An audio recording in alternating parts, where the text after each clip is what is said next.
गृह विज्ञान विषय के इस YouTube चैनल पर आप सभी का स्वागत है। मैं doctor Jyoti Sachan, assistant professor of home science, SMM government girls college Bhilwara. आज के इस वीडियो में हम अध्ययन करने जा रहे हैं ब्लड सर्कुलेटरी सिस्टम के बारे में, अर्थात रक्त परिसंचरण तंत्र के बारे में अध्ययन करेंगे। पहले तो हम ये जान लें कि यह जो टॉपिक है, यह टॉपिक BSc होम साइंस के स्टूडेंट्स जो ह्यूमन फिजियोलॉजी का पेपर पढ़ते हैं उनके लिए, साथ ही साथ BSc के साथ जो BA होम साइंस के स्टूडेंट्स हैं और जो ह्यूमन फिजियोलॉजी के साथ साथ हेल्थ साइंस का भी पेपर पढ़ते हैं, तो उनके सिलेबस के अकॉर्डिंग यह आज का वीडियो आपके सामने है। तो आज के इस वीडियो में हम चर्चा करने जा रहे हैं रक्त परिसंचरण तंत्र के बारे में। इससे पहले मैं आपको यह अवगत करा दूं कि रक्त परिसंचरण तंत्र में रक्त के बारे में, ब्लड कॉम्पोजिशन ऑफ ब्लड के बारे में पहले हम अध्ययन कर चुके हैं। विगत वीडियो में आप देख चुके हैं कि रक्त क्या होता है, रक्त का निर्माण कैसे होता है, रक्त का संगठन क्या है, रक्त के अंदर कौन कौन से कंपोनेंट हैं, कौन कौन सी ब्लड सेल्स जैसे WBC, RBC, प्लेटलेट्स और इनके क्या फंक्शन है, उसके बारे में हम विस्तार से चर्चा विगत वीडियो में कर चुके हैं। तो उसी के कॉन्टिन्यूशन में आज हम अध्ययन करने जा रहे हैं रक्त परिसंचरण तंत्र के बारे में। अब यह जो परिसंचरण तंत्र है, पूरा सर्कुलेटरी सिस्टम है, इसके अंदर जो ऑर्गन्स पार्टिसिपेट करते हैं, या हम यूँ कहें कि वे अंग जो मिलकर इस परिसंचरण तंत्र का निर्माण करते हैं, उसके अंदर मुख्य अंग होता है हृदय, हार्ट। इसी के साथ रक्त वाहिनियाँ जिसे धमनी और शिरा कहते हैं, तो धमनियाँ, शिराएं, रक्त वाहिनियाँ, केशिकाएं और हृदय, ये सभी मिलकर रक्त परिसंचरण तंत्र का निर्माण करते हैं। अब यह जो रक्त परिसंचरण तंत्र है, जैसा कि आपको नाम से समझ में आ रहा है, यह वह तंत्र है जो रक्त को पूरे शरीर में परिसंचरित करता है। और जो ह्यूमन बॉडी होती है, मानव शरीर जो है, उसमें एक बंद प्रकार का परिसंचरण तंत्र पाया जाता है। बंद प्रकार के परिसंचरण तंत्र का अर्थ है कि पूरे शरीर में जो रक्त प्रवाहित किया जाता है वह रक्त वाहिनियों द्वारा प्रवाहित किया जाता है और वह पूरी तरह से हृदय से संपर्क में रहता है।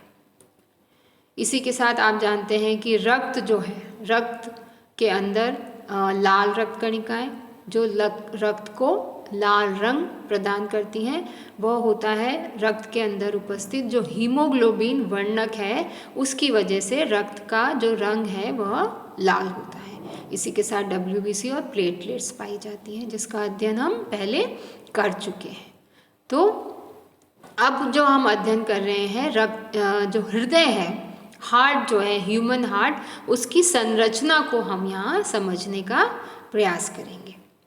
तो संरचनाएं जब किसी भी अंग की पढ़ी जाती हैं तो वह दो तरह से बताई जाती हैं। एक तो एक्सटर्नल उसका स्ट्रक्चर होता है और इंटरनल स्ट्रक्चर होता है। तो पहले हम चर्चा करने जा रहे हैं एक्सटर्नल स्ट्रक्चर की, बाह्य संरचना जो हृदय की है वह कैसी दिखाई देती है।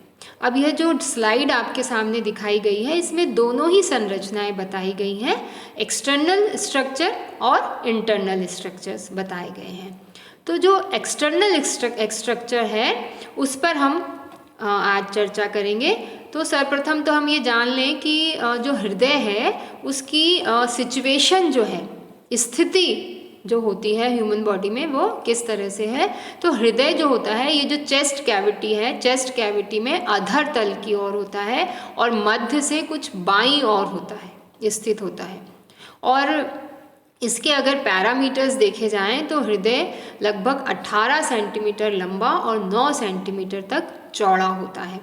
अर्थात हृदय जो है, जैसा कि अभी आप डायग्राम में देखेंगे, हृदय जो है एक मुट्ठी के समान दिखाई देता है और इसमें 4 प्रकोष्ठ होते हैं। ह्यूमन बीइंग में जो ह्यूमन हार्ट होता है वो 4 चैम्बर्ड हार्ट होता है। 4 चैम्बर्ड हार्ट में 2 ऊपर के चैम्बर्स जो होते हैं वे आलिंद होते हैं और 2 नीचे के जो चैम्बर हैं वह निलय होते हैं, जहाँ पर रुधिर एकत्रित होता है। इसी के साथ जो हृदय है, इसमें हृदय पेशियाँ पाई जाती हैं। अब यह जो हृदय पेशियाँ होती हैं, यह हृदय पेशियाँ स्वेच्छा से कार्य करने वाली पेशियाँ होती हैं, मतलब इनवॉलेंट्री मसल्स होती हैं, जो हमारी इच्छा पर निर्भर नहीं करती हैं, स्वतः ही कार्य करती हैं, बिना रुके, बिना थके और सदैव निरंतर यह पेशियाँ जो हैं वो कार्य करती रहती हैं और इसी कारण हृदय जो है निरंतर धड़कता है और अपना कार्य नियमित रूप से करता है। अब यह जो डायग्राम आपको यहाँ दिखाई दे रहा है, यह हृदय की बाह्य संरचना बताई गई है। अब बाह्य संरचना को जब हम डिस्कस करते हैं तो उसमें बाह्य जब उसके पैरामीटर्स हैं, जैसा अभी हमने कहा 18 सेंटीमीटर लंबा और 9 सेंटीमीटर चौड़ा होता है। बाहर से गुलाबी रंग का दिखाई देता है हृदय और ऊपर इसमें आपको कुछ पाइप के समान संरचनाएं दिखाई दे रही हैं।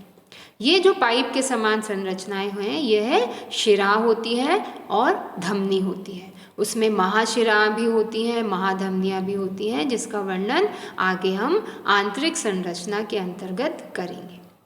अब यह जो मुट्ठी के समान आपको संरचना दिखाई दे रही है, इसमें आप देखेंगे ऊपर पेशियाँ दिखाई दे रही हैं, पूरा मस्कुलर पार्ट होता है ये। और यह जो पेशियाँ होती हैं ये इनवॉलेंट्री होती हैं, स्वतः ही कार्य करती हैं। इसी के साथ जो हृदय में आपको बताया गया है कि इसके 4 चैम्बर होते हैं, 2 आलिंद होते हैं और 2 निलय होते हैं। साथ ही साथ ये जो हृदय आपको दिखाई दे रहा है, इस हृदय के ऊपर 3 लेयर्स होती हैं, जिसे हृदय आवरण कहा जाता है। बाहर से भीतर की तरफ 3 लेयर्स होती हैं, बाह्य हृदय आवरण, मध्य हृदय आवरण और अंतः हृदय आवरण, जिसे पेरिकार्डियम कहा जाता है। और यह जो लेयर्स होती हैं, इनके बीच में एक लिक्विड तरल भरा हुआ होता है और यह जो लेयर्स होती हैं हृदय के ऊपर, जिन्हें हृदय आवरण कहा जाता है, ये हृदय का प्रोटेक्शन करती हैं, हार्ट के प्रोटेक्शन के लिए होती हैं कि अगर कोई बाहरी आघात हृदय को लग रहा है तो वो सीधे हृदय को एकदम से डैमेज ना करे, उसके प्रोटेक्शन के लिए हृदय आवरण इसके ऊपर पाए जाते हैं। साथ ही साथ अगर इसकी संरचना की आप बात करते हैं तो हृदय जो है, जैसा कि हमने कहा, आगे से थोड़ा चौड़ा होता है और पीछे की तरफ सकरा होता है। अगर आप अपनी हाथ की मुट्ठी बंद करते हैं तो कुछ मुट्ठी के समान, जो फिस्ट के समान इसकी संरचना दिखाई देती है। आगे का जो अग्र चौड़ा भाग होता है, वहाँ पर 2 चैम्बर होते हैं, जिसे आलिंद कहा जाता है और पीछे का जो सकरा भाग होता है, वहाँ पर 2 निलय होते हैं और यहीं से फिर रुधिर को शरीर में पहुंचाया जाता है। अब हृदय का जो 2 आलिंद होते हैं, तो एक बायां आलिंद है और दूसरा दायां आलिंद है। तो बायां आलिंद में फेफड़ों से शुद्ध रक्त आता है और दोनों निलय जो होते हैं वो अंतरा निलय पट्टी के द्वारा आपस में एक दूसरे से अलग अलग रहते हैं। और बायां भाग जो है निलय जो बायां निलय होता है वो थोड़ा सा बड़ा है और अधिक पेशी होता है, मसल्स ज़्यादा होती हैं और यह महाधमनी द्वारा शुद्ध रक्त को शरीर में पंप करने का कार्य करता है, इसलिए ये थोड़ा सा बड़ा होता है। और दायां निलय जो है, दाएं निलय में फुफ्फुसी धमनी का से जो अशुद्ध रक्त है वह फेफड़ों में पहुंचाया जाता है और निलय का जो अग्र भाग है उसे आलिंदी उपांग द्वारा वह ढका रहता है, ऑरिकुलर अपेंडिक्स के द्वारा वह ढका हुआ रहता है। तो इस प्रकार आज जो हमने अध्ययन किया कि हृदय की जो बाह्य संरचना है वह किस प्रकार की होती है और इसकी जो ह्यूमन बॉडी में सिचुएशन है वह किस तरह की होती है। नेक्स्ट वीडियो में हम अध्ययन करने वाले हैं हृदय की आंतरिक संरचना के बारे में। आंतरिक संरचना के साथ साथ ही हम अध्ययन करेंगे कि हृदय जो है किस प्रकार से कार्य करता है, उसकी क्रियाविधि के बारे में भी हम विस्तार से चर्चा करेंगे। धन्यवाद।